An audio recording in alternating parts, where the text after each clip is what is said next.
골로새 성도들은요, 이렇게 바울의 얼굴을 본 적은 없지만 에바브라를 통해서 바울에 대한 이야기를 들었습니다. 그리고 바울이 어떻게 사역을 했는지에 대해서 분명히 들었을 거예요. 또한 바울도 에바브라를 통해서 골로새 교회 성도에 대한 이야기를 듣고 지금 편지를 쓰고 있는 거죠. 바울은 골로새 교회 성도들에게 앞에서 무슨 이야기를 했었냐면요. 자신이 그리스도를 갖다가 전하면서 가르침과 권면을 통해 가지고 각 사람을 갖다가 그리스도 안에서 완전한 자로 세우기 위해서 힘을 다해서 수고한다 이런 말을 했습니다. 다시 말해서 바울은 자신이 이렇게 수고를 하니까 너희들도 배우고 가르침 받는 일에 열심을 다하라 이런 말 한 거죠.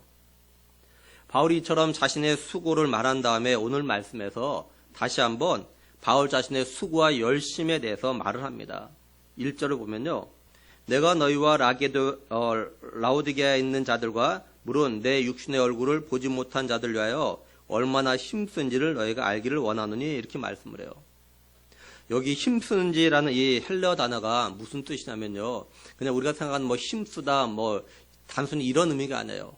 이 힘쓰다라는 이렇게 헬러 단어의 뜻이 뭐냐면요. 싸움, 전쟁, 투쟁 이런 뜻입니다. 이게요. 그래서 빌립보서 1장 30절 보면요. 너희에게도 그와 같이 싸움이 있으니 너희가 내 안에서 본 바요 이제도 내 안에서 듣는 바니라 이렇게 말씀합니다. 공동번역 개정판은요. 여러분은 내가 전에 그리스도를 위해서 싸우는 것을 보았고 또 지금도 계속해서 싸우고 있다는 것을 듣고 있을 터이지만 지금 여러분도 같은 싸움을 하고 있습니다. 이렇게 번역했어요.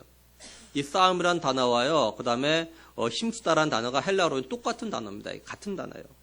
그러니까 바울은요. 자신이 지금 골로새 교회 성도들과 라오디게아에 있는 성도들 그리고 바울의 얼굴 갖다 보지 못한 성도들 갖다가 그리스도 안에서 완전한 자로 세우기 위해서요. 수고를 한다고 하는데 어느 정도 수고하느냐? 마치 전쟁하듯이 수고를 하고 있다는 거예요.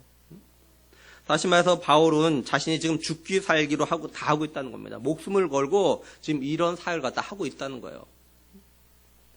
바울은 지금 자신이 비록 감옥에 있지만 그죠?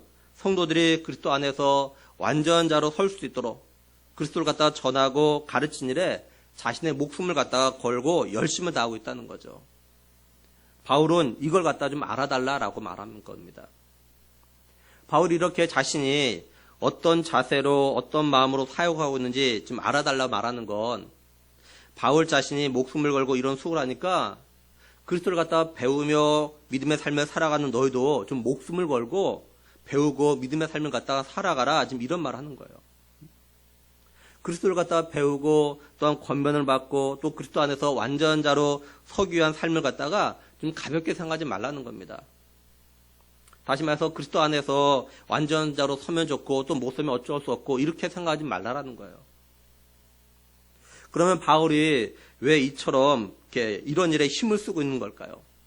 2절을 보면 이렇게 말씀합니다. 이는 그들로 마음의 유한을 받고 사랑 안에서 연합하여 확실한 이해의 모든 풍성함과 하나님의 비밀인 그리스도를 깨닫게 하려 함이니 이렇게 말씀을 합니다. 그 첫 번째 이유가 뭐냐면요. 그들로 마음의 위안을 갖다가 받게 하기 위해서라고 말합니다. 여기 위안이란 말은요. 헬라어로 보면요. 용기를 주다, 힘을 주다, 그 다음에 편을 들어주다 이런 의미입니다. 이게. 그러니까 바울은 골로새 교회 성도들을 비롯해서요. 자신의 얼굴을 보지 못한 성도들에게 지금 용기를 주기 위해서 자신이 이런 수고를 갖다 하고 있다. 지금 이렇게 이야기해요. 뿐만 아닙니다. 바울은 뒤에 보면요. 골로새서 4장 7절 8절에서요. 두기고가 내 사정을 다 너에게 알려주리니 그는 사랑받는 형제요 신실한 일꾼이요 주 안에서 함께 종이 된 자니라. 내가 그를 특별히 너에게 보내는 것은 너희로 우리 사정을 알게 하고 너희 마음을 위로하게 하려 함이라 이렇게 말씀을 해요. 그러니까 바울은 두기고를 갖다가 이 골로새 교회에 보내가지고 이들을 갖다가 너희를 갖다가 위로하려고 한다. 지금 이런 이야기하죠. 뿐만 아닙니다. 에베소서 6장 21절 22절을 보면요.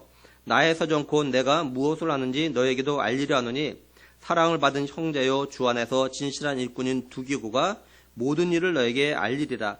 우리 사정을 알리고 또 너희 마음을 위로하기 위하여 내가 특별히 그를 보내었노라 이렇게 말씀을 하죠.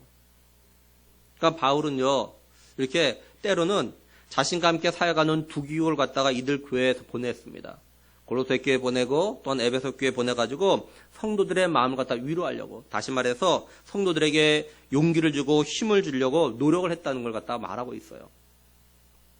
우리가 여기서 잠깐 생각할 건 뭐냐면, 바울이요 골로새 교회 성도들과 또한 에베소 교회 성도들 갖다가 위로하고 또한 용기를 주고 힘을 주기 위해서 보낸 사람이 똑같은 두기고였다라는 거예요. 바울은 두기고를 통해서 이방 교회 성도들에게 자신의 사정을 알리면서도 또한 성도들을 갖다 위로해주고 또한 격려하고 용기를 주고 했음을 갖다 말해줍니다. 바울은 이 두기고에 대해서 뭐라고 이야기하냐면 두기고의 성도들에 대해서 똑같은 말을 합니다. 골로새서 4장 7절에 보면 이렇게 말하죠. 그는 사랑받는 형제요 신실한 일꾼이요 주 안에서 함께 종이 된 자. 그리고 에베소서 6장 21절에서는 사랑을 받은 형제요 주 안에서 진실한 일꾼인 두이고 이렇게 말씀을 해요. 보면 똑같은 말을 하죠. 그러니까 바울에게는요 이 두기고와 같은 정말 신실한 동역자가 있었어요. 바울은 이런 동역자로 인해서 자신도 아마 위로를 받았을 겁니다. 그러했기에 이방교회 성도를 위해서 이제 위로하고 격려하기 위해서 이 두기구를 갖다 보냈던 거죠. 한마디로 바울은요 두기구가 여러 성도를 갖다 위로하고 용기를 줄 수 있는 신실한 동역자며 일꾼이라는 걸 갖다 믿었다는 거예요. 제가 말씀을 준비하면서 어떤 마음이 들었냐면, 우리 교회 성도들과 청년들도 이렇게 서로에게 얘기죠. 두기구와 같은 정말 신실한 동역자들이 되었으면 좋겠다, 그런 마음이 들었어요.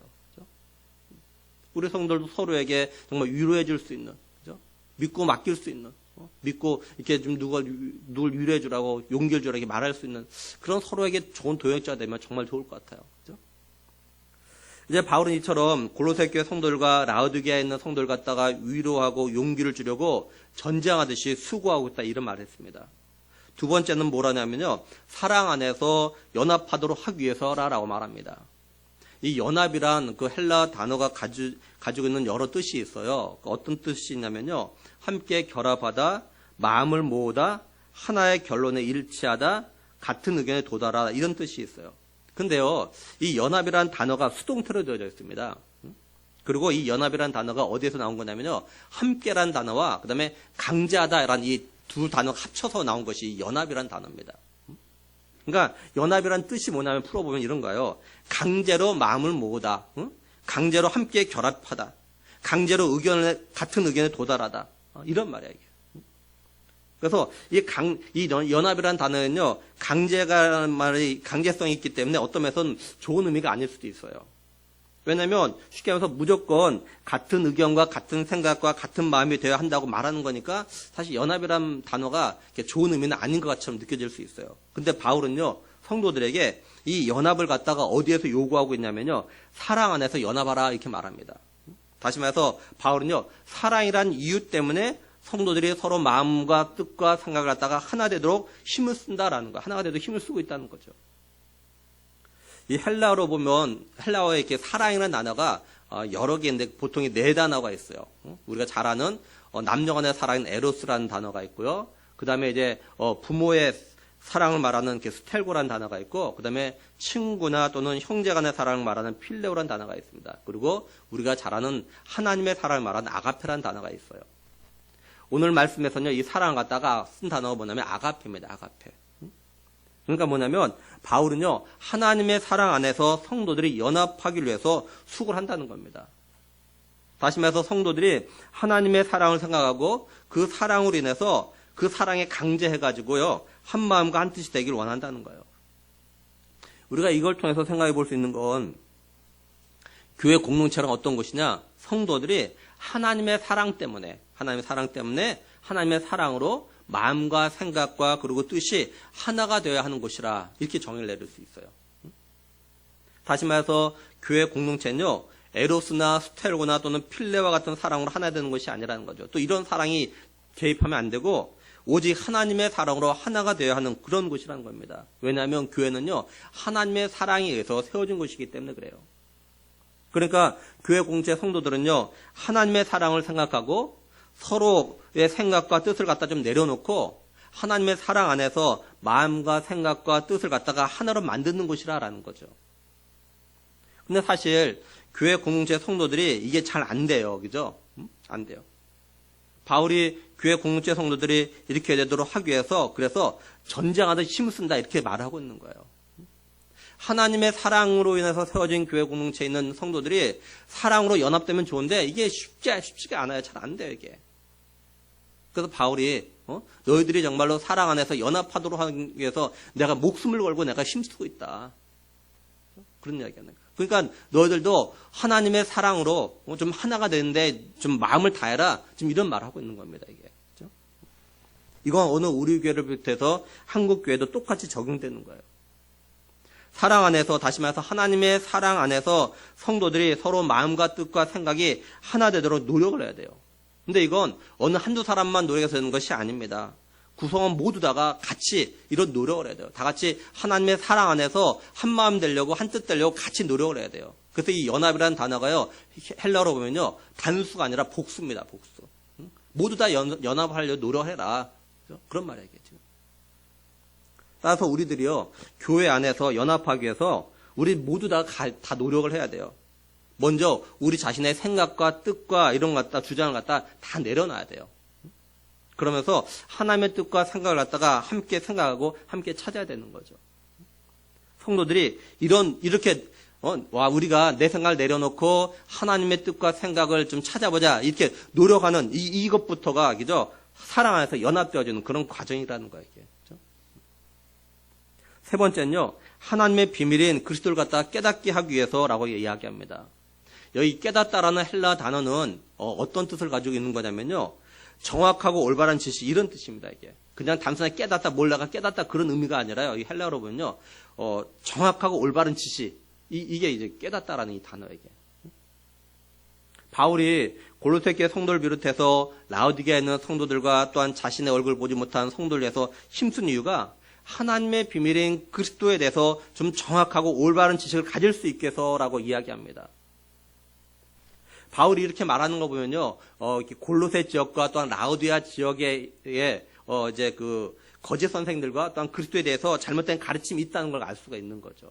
그래서 4절에 보면요, 내가 이것을 말함은 아무도 교묘한 말로 너희를 속이지 못하게 하려 함이니. 그리고 8절에 보면 누가 철학과 헛되은 속임수로 너희를 사로잡을까 주의하라 이렇게 말씀하죠. 당시에 영주주의자를 비롯해서 유대주의자들에 의해서 그리스도에 대한 잘못된 가르침이 막 이렇게 퍼지고 있었습니다. 이게 골로새 지역과 또한 라오디아 지역에 있는 성도에까지 막 영향을 끼치고 있었던 거예요. 근데 이런 잘못된 가르침에 넘어가지 않기 위해서 어떻게 되냐? 하나님의 비밀인 그리스도에 대해서 정확하고 올바른 지식이 필요했다라는 거예요. 그래서 바울은 이걸 위해서 전쟁하듯이 힘을 쓰고 있다고 말합니다. 성도들이 이걸 갖다 알길 원한다고 이야기해요.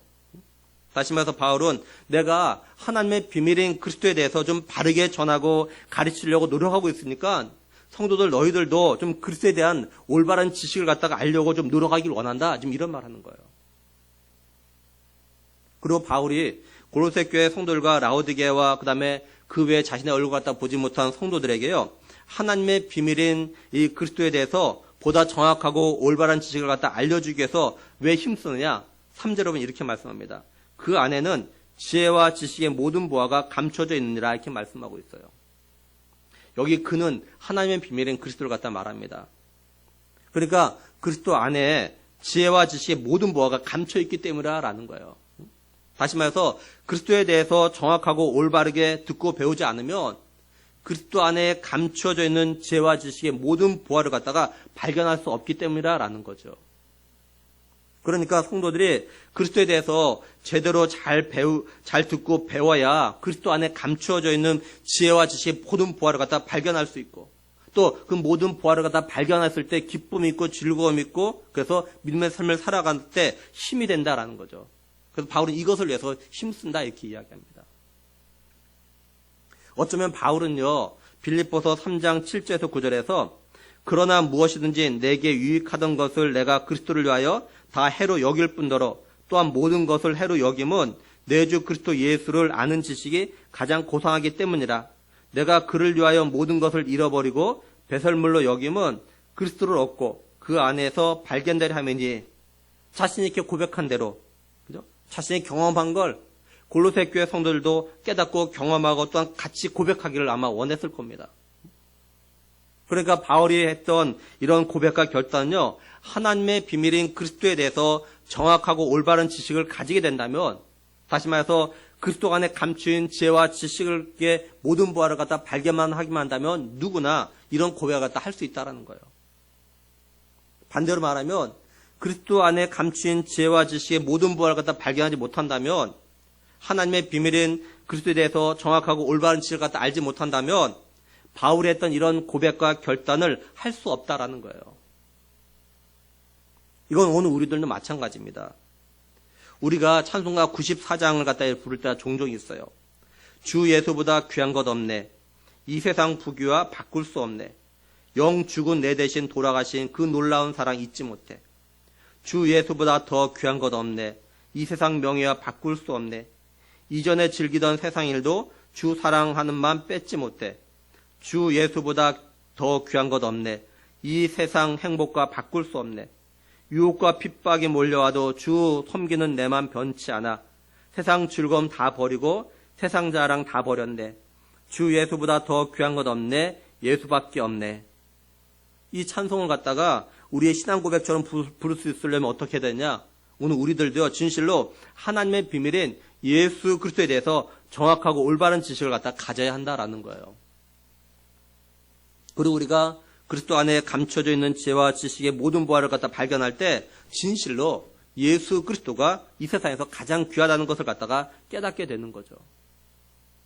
또한 이걸 갖다가 깨닫고 발견할 때 정말 주 예수 그리스도와 그 어느 것도 바꾸지 않으려고 할 겁니다. 오히려 정말로 그리스도 안에 있는 지혜와 지식의 모든 부활을 갖다 더 알아가려고 하고 더 이걸 갖다 더 캐려고 막 노력을 하게 되겠죠. 바울은 이처럼 자신이 골로새 교회 성도들과 또한 라우디게아와 그 외에 자신의 얼굴을 갖다 보지 못한 성도들을 위해서 이렇게 힘쓰고 있다는 말을 합니다. 근데 이것만 말하는 것이 아니에요. 또 뭐라고 하냐? 5절에 보면요. 이는 내가 육신으로 떠나 있으나 심령으로는 너희와 함께 있어 너희가 질서 있게 행함과 그리스도를 믿는 너희 믿음이 굳건한 것을 기쁘게 봄이라 이렇게 말씀을 해요. 공동번역 개정판은요. 내가 비록 몸으로는 여러분과 멀리 떨어져 있지만 마음으로는 여러분과 항상 함께 있습니다. 그리고 여러분의 교회에 질서가 바로 잡히고 또 여러분이 그리스도를 견실하게 믿는다는 것을 알고 기뻐합니다. 이렇게 번역했어요. 먼저 바울은요, 자신이 몸으로는 여러 성도들과 이렇게 떨어져 있지만 마음으로는 늘 함께 하고 있다. 이렇게 이야기합니다. 다른 말로 하면 내가 늘 여러분들과 다 생각하고 있습니다. 이렇게 이야기하는 거죠. 바울이 이런 말 하는 건 지금 골로새의 교회를 비롯해서 라오디게아에 있는 또는 여러 곳에 있는 바울 자신의 얼굴을 보지 못한 성도를 갖다가 위로하고 격려하고 힘을 주기 위해서 그렇게 이런 말 하는 거예요. 저는 목사로서 바울의 이런 마음을 갖다 충분히 이해합니다. 저도 지난날 우리 교회에서 함께 믿음 생활하다가 직장 관계로 지방으로 이주한 성도들, 특히 청년 때 함께 교회를 섬겼던 성도들 갖다가 마음에 품고 있고 이들을 위해서 기도하고 있어요. 그리고 이분들도 기도하면서 제게 카톡을 이렇게 이야기하는 분도 있습니다. 뭐라고 하냐면 항상 멀리서 바라보며 생각하고 있습니다. 비록 떨어져 있지만 항상 바라보고 생각하고 있다고. 이 성도들 가운데는요, 우리 밴드를 통해서 같이 설교를 나누고 같이 얼굴을 보는 이런 성도들이 제법 있어요. 이런 이야기를 들으면 목사님 저도 힘이 됩니다. 위로가 되고요. 그러니까 바울은 골로새 교회 성도들에게 힘을 주려고 이런 말 갖다가 했던 거죠. 그리고 또 뭐라고 하냐면 너희가, 그러니까 골로새 교회가 질서가 잘 잡혀 있다고 말합니다. 그래서 그것 때문에 기뻐한다고 이야기해요. 여기 질서라는 헬라 단어가 가지고 있는 이 의미가 뭐냐면요. 군인들이 행진할 때요. 이렇게 균열이나 흐트러짐없이 이렇게 행진하는 거, 이거 갖다 말할 때 쓰는 단어가 이 질서라는 단어입니다. 그렇죠? 그러니까 군인들이 아무리 피곤하고 고단해도 어려워도 질서 있게 계속 행진을 잘하는 거, 그렇죠? 흐트러지지 않으려고 하는 거, 이게 질서라는 단어가 가지고 있는 그런 의미야 이게. 근데 바울은 여기서요. 골로새 교회 성도들과 라오디게아 그리고 자신의 얼굴을 갖다 보지 못한 성도들이요. 마치 훈련을 갖다 잘 받은 성도들처럼, 그죠? 군인들처럼 교회를 갖다 막 흔들려고 하는 거짓 선자들 이런 유혹에 넘어가지 아니하고 믿음의 길을 갖다 잘 걸어가고 있다는 걸 갖다 이렇게 좀 표현하고 있는 거예요. 그래서 바울이 그걸 보고 기뻐한다 이렇게 말하는 겁니다. 뿐만 아니라 바울은요 골로새 교회 성도들이요 또한 라오디게아에 있는 성도들이, 그죠? 그리스도를 믿는 믿음이 굳건한 걸 보고 기뻐한다, 이렇게 말해요. 여기 굳건한이라는 단어가 어떤 뜻이냐면 헬라어는요, 요새화된 그런 뜻이에요, 요새화된. 그러니까 골로새 교회 성도들이요, 그리스도에 대한 믿음이 마치 아무도 흔들 수 없는, 넘볼 수 없는 요새처럼 잘 서 있다라는 겁니다. 이걸 보니까 기쁘다라는 거예요. 저는 바울의 이런 마음을 정말 역시 또한 공감합니다. 저도 우리 성도들이나 청년들이 여러 가지로 어렵고 힘든 상황에서도 믿음을 갖다가 굳게 지키며 믿음의 삶을 살아가는 걸 볼 때 정말 마음에 기쁨이 있어요. 왜냐하면 정말 어려운 가운데 얼마든지 흔들릴 수 있음에도 불구하고 흔들지 않고 있기 때문에 그래요. 하지만 반대로 자신의 삶이 힘들다고 또 개인적으로 가정적으로 어려움이 왔다고 믿음이 흔들리는 걸 보면 마음이 너무 아프고 정말 안타까움이 있어요. 좀 저를 비롯해서 우리 교회 믿음의 식구들도 또한 우리 교회 공동체도요, 좀 어떤 상황 가운데도 좀 질서 있게 행하고 그리고 그리스도를 믿는 믿음이 좀 굳건했으면 정말로 좋겠습니다. 그렇죠? 어떤 어려움 앞에서도 믿음을 버리지 않는 그러한 성도들과 청년들이 되었으면 정말로 좋겠어요. 이제 바울은 골로새 교회 성도를 비롯해서 라오디게아와 그 외에 자신의 얼굴을 보지 못한 성도들에게 이제 권면의 말을 합니다. 먼저 6절을 보면요. 그러므로 너희가 그리스도 예수를 주로 받았으니 그 안에서 행하되 이렇게 말씀을 해요. 바울은 이 편지를 받는 골로새 교회 성도를 비롯해서 라오디게아에 있는 성도들, 너희가 그리스도 예수를 갖다 주로 받았으니까, 다시 말해서 이제 그리스도를 갖다 주님으로 영접했으니까 그 안에서 생활하라는 겁니다. 근데 여기서 좀 우리가 주목할 게 있는데 그게 뭐냐면요, 그리스도 예수를 주로 받았으니라는 겁니다. 이 헬라어 원문을 보면 이 그리스도 예수 앞에요 정관사가 있어요. 바울이 쓴 이렇게 편지들이 많잖아요, 그죠? 바울이 편지를 썼는데 바울이 편지 가운데 보면요 그리스도 예수란 말을 갖다 자주 언급합니다. 그죠?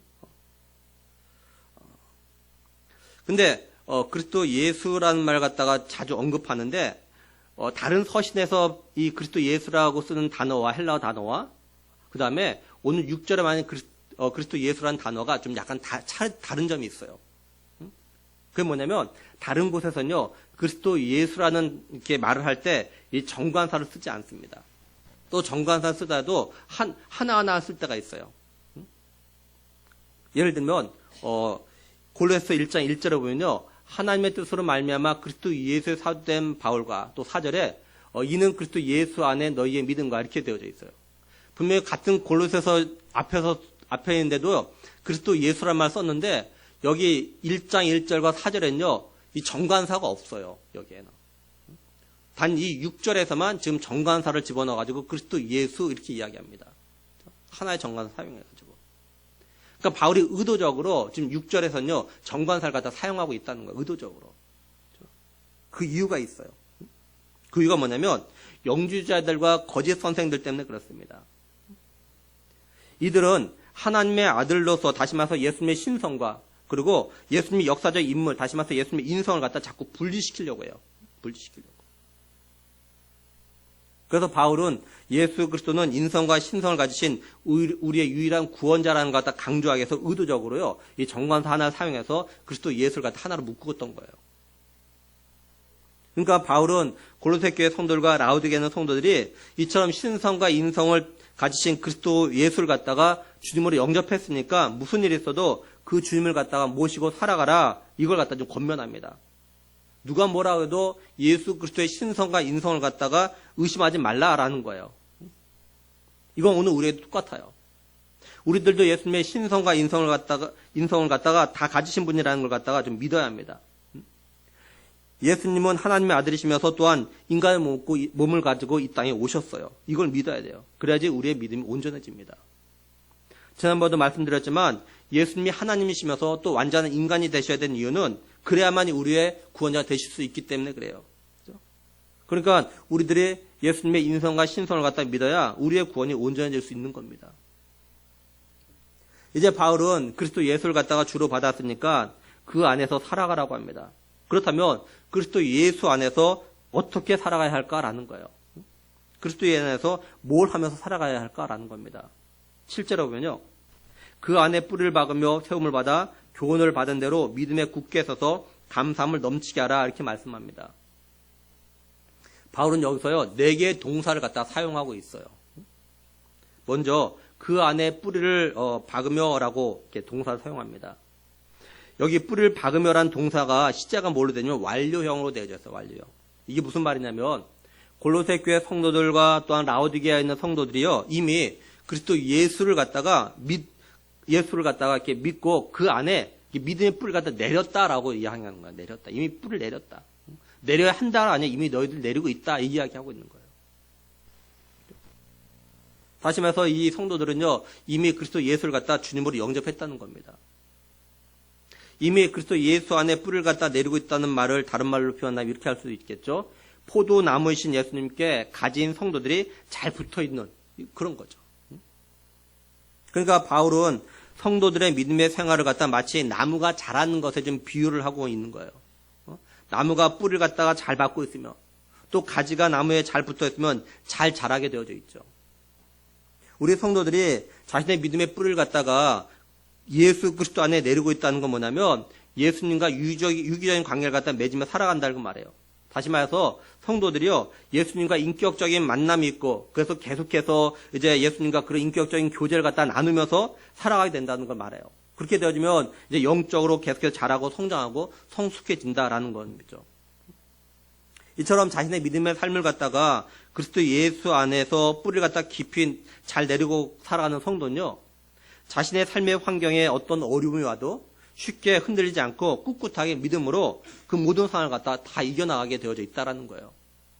쉽게 말해서 뿌리가 깊은 나무는요 가뭄에도 푸름을 잃지 않죠.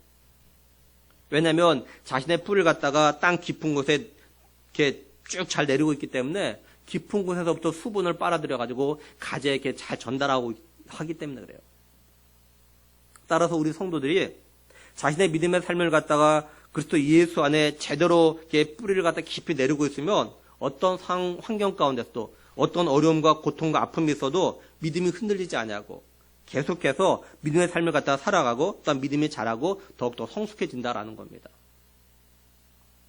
바울은 성도들에게 이런 삶을 살아가라고 지금 권면하고 있는 거예요. 이건 오늘 우리에게도 똑같이 권면하는 그런 말씀인 거죠. 그러니까 우리가 이걸 우리에게 적용해서 생각해 보면 우리 자신의 가정에 어떤 어려움과 힘든 일이 있어도 내 믿음의 삶에 변함이 없다면 그건요 우리의 믿음이 그리스도 예수 안에 뿌리를 갖다 잘 내리고 있는 거예요. 근데 만약에 내 믿음의 삶이 변한다면 그건 우리의 믿음이 예수 그리스도 안에 아직도 완전하게 뿌리를 갖다 내리지 못하고 있다 그런 의미인 거예요. 우리 한번 우리 자신의 믿음의 삶을 갖다 좀 돌아보면 좋겠어요.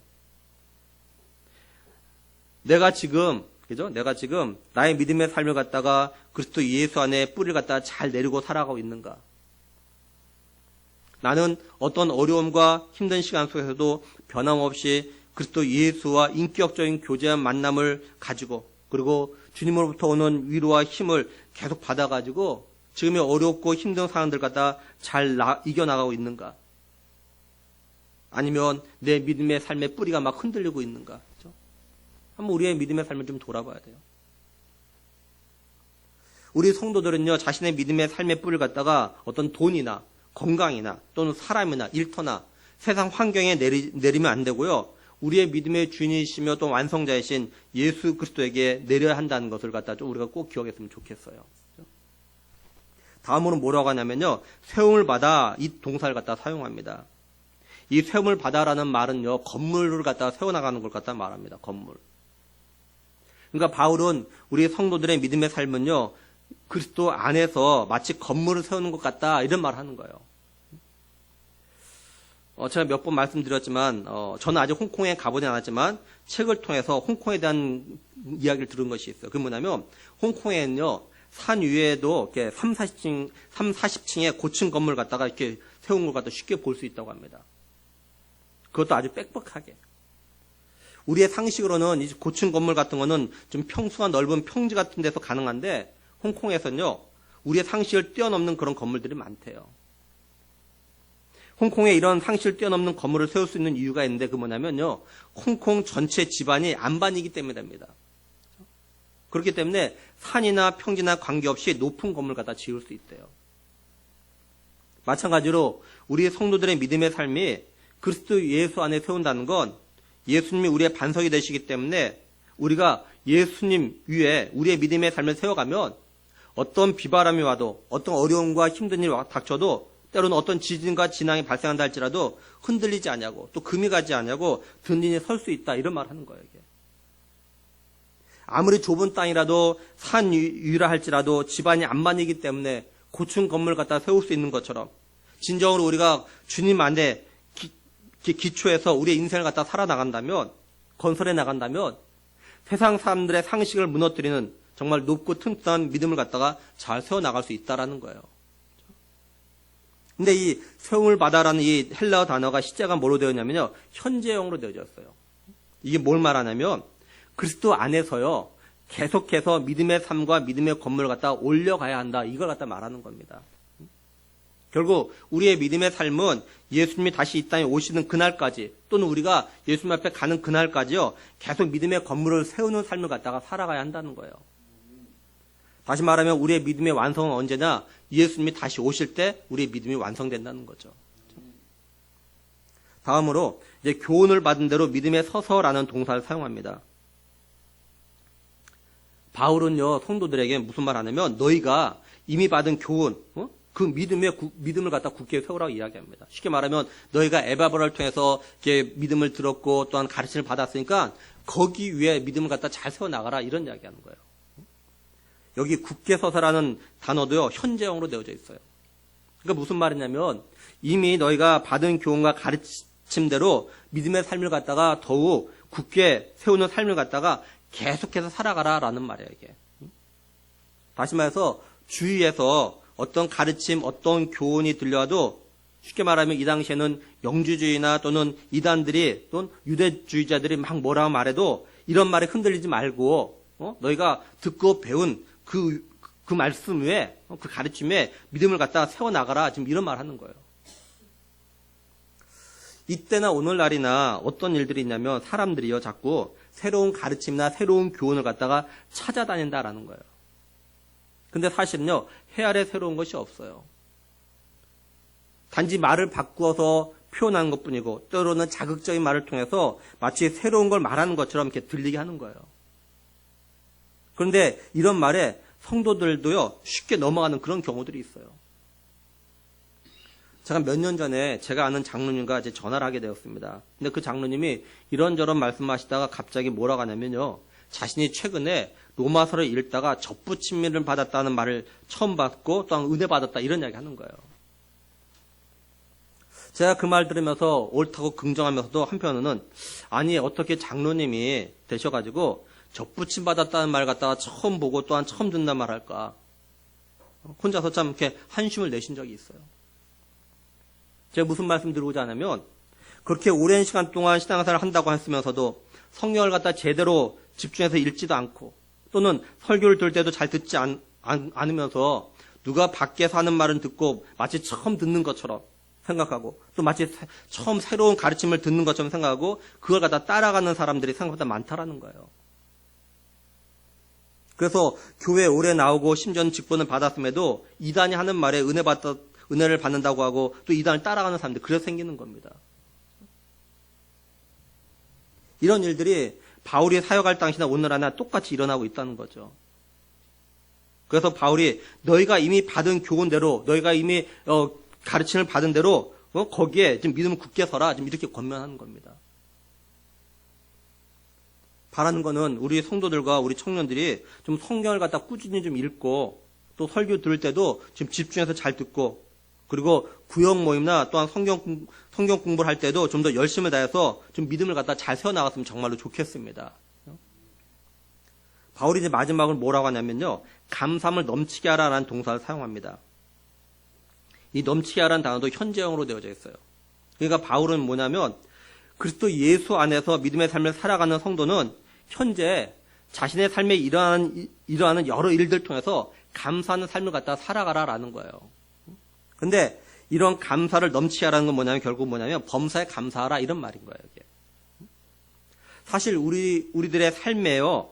우리가 일반적으로 감사할 만한 일들이 그렇게 많지가 않아요. 그렇죠? 그래서 우리가 감사할 만한 일만 찾아서 감사한다면 사실 감사가 넘치게 할 수가 없어요. 그런데 우리가 범사에 감사하려면 어떻게 되냐? 감사를 넘치게 하려면 그죠? 범사에 막 감사를 해야 돼요. 범사에 그죠? 제가 지난 금요일 오후에 이제 목양실에서 아내 함께 있는데 갑자기 제 마음에 아내를 보면서 이렇게 아내가 아프지 않은 것에 대해서 감사한 마음이 들었어요. 제 아내가 평소에 뭐라고 하냐면 자기에 대해서 자기는 종이로 만들어야 돼, 종이로. 무슨 말이냐면 그만큼 약하다는 거예요. 툭 하면 아프고 막 그렇다는 거예요. 근데 아내가 최근에 막 교회 일로 또 가정 일로 막 분주하게 막 돌아다니고 한데도 아프지가 않은 거예요. 근데 저는 지난 토요일부터 막 감기 몽살이 와서 약을 먹어도 빨리 회복되지 않고 그러고 있었다고요. 금요일에도 부지런히 가정살림하고 교회 일 하는 등 정신없이 하루를 보내는데 저녁 때 보니까 아프지 않은 거예요. 그걸 보면서 제 마음에 그런 생각이 든 거예요. 그래서 제가 아내한테 그랬어요. 당신이 아프지 않아서 감사하다. 그런 말을 했어요. 아프지 않아서 감사하다. 다시 말해서 다른 때 같으면 아파야 되는데 다른 때 같으면 아파야 되는데 지금은 안 아픈 거에 대해서 감사하다는 거예요. 그때 안 아프다는 소리가 아니에요. 제가 어제 설교를 마치고 집에 가니까 아내가 그제서 하는 거예요. 좀 아파 죽겠다 그래 이야기해요. 그죠? 그래서 제가 설교에다 이렇게 써놨는데 이해가 할까 말까 고민하다 말 안 했는데 그죠? 근데 제가 말하고 싶은 건 뭐냐면 아프지 않은 이 현재 상황에서 감사할 수 있다는 거죠. 왜 안 아프겠어요? 아프죠. 사람인데. 그죠? 근데 지금 안 아픈 이거에 대해서 얼마든지 우리가 감사할 수 있잖아요. 그 순간만큼은요. 안 아픈 거에 대해서. 그죠? 그러니까 우리가 현재 삶에 대해서 감사하는 삶을 사는 게 바로 그리스도 예수를 갖다가 주로 모시고 살아가는 성도들의 삶이라는 거예요. 우리가 현재 삶에서요. 아주 평범한 것까지도 감사의 삶을 사는 게 세상 사람들과 다른 삶의 모습인 겁니다. 우리는 사람들이요, 당연히 여기인 것에 대해서도 감사를 해야 감사가 좀 넘칠 수 있어요. 당연한 거. 당연한 일들이 정말 많잖아요. 그죠? 당연히 내가 밥 잘 먹고, 뭐 이런 것도 감사할 수 있어요. 정말 외람된 말씀이지만 저는요, 화장실 가서 한때 참 감사할 때 정말 많아요. 아니, 거의 매일 감사해요. 내가 볼 일을 잘 볼 수 있는 게 정말 감사해요, 앞에. 그죠? 왜 그러냐? 어느 한때는요, 볼 일을 봐야 되는데 잘 못 본 적이 있었어요. 그러니까 요즘은요, 볼 일 잘 보는 거 너무 감사해요. 그래서 화장실 갈 때마다 하니까 감사합니다. 그래, 하나님. 정말 저는 그래요.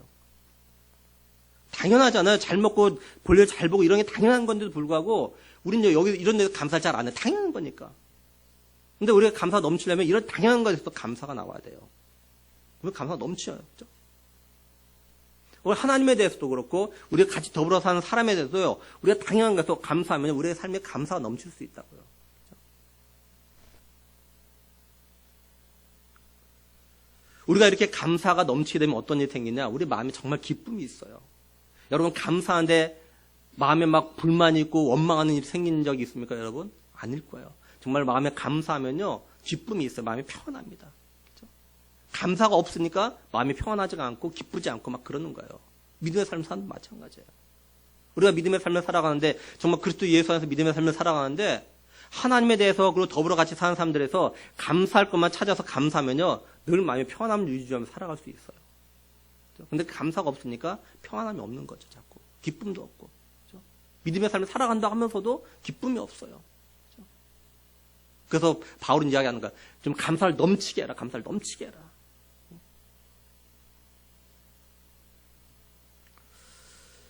근데 이제 바울이요 7절에서 사용한 4개 동사를 갖다 좀 더 살펴보면요. 앞에서 말한 뿌리를 받고 그다음에 세움을 받고 그다음에 굳게 서서란 이 단어는요. 수동태로 되어져 있어요. 반면에 이 넘치게 하는 단어는요. 능동태로 되어져 있습니다. 이게 뭘 말하냐? 우리가 뿌리를 믿음의 뿌리를 받고 세움을 받고 그리고 굳게 서는 일은요. 사실 우리의 힘이나 노력만으로 되는 것이 아니라는 겁니다. 이건 하나님께서 우리에게 은혜와 힘을 주시고 도와주셔야 이게 가능한 일이라는 거예요. 반면에 감사를 넘치게 하는 건 우리들이 얼마든지 할 수 있다는 거예요. 이거는 감사 넘치게 하는 오늘 우리들이 얼마든지 내가 마음만 먹으면 노력만 할 수 있다는 거예요. 이것만큼은요. 그죠? 정말 우리들이 범사에 감사할 조건을 찾으면 얼마든지 감사를 갖다 넘치게 할 수 있다는 거예요. 다시 말해서 우리가 하나님께 감사를 안 하는 건 뭐냐? 감사할 일이 없어서가 아니라 우리가 감사할 것 갖다 찾지 않아서 그런다는 거죠. 그러니까 우리들이 하나님께 감사할 것 그리고 우리가 더불어 사는 사람들에게 감사할 것 찾으면요. 얼마든지 감사를 갖다 넘치게 할 수 있다라는 겁니다. 이런 삶을 살아가라는 거죠. 이제 말씀을 정리하면 우리들이 무엇보다도 하나님의 비밀인 그리스도에 대해서 보다 정확하고 올바른 지식을 알고자 하는 그런 마음을 가져야 한다는 겁니다. 우리가 진실로 예수 그리스도에 대해서 알기만 하면, 또한 우리가 그리스도 예수를 갖다 인격적으로 만나기만 하면 우리의 삶들이 달라지게 되어져 있다는 것이에요. 무엇보다도 우리의 믿음의 삶이 변할 수 있다는 거죠. 그러므로 바라기는 우리 교회 모든 믿음의 식구들은 하나님의 비밀인 그리스도 예수를 갖다가 더욱더 알아가기 위해서 힘쓸 수 있기를 정말 원합니다. 그리고 우리의 모든 믿음의 삶을 갖다가 그리스도 예수 안에 뿌리를 받고 세움을 받고 믿음에 굳게 서서 감사를 넘치게 하는 그런 삶을 살아갈 수 있기를 주님의 이름으로 간절히 축원합니다. 기도하시겠습니다.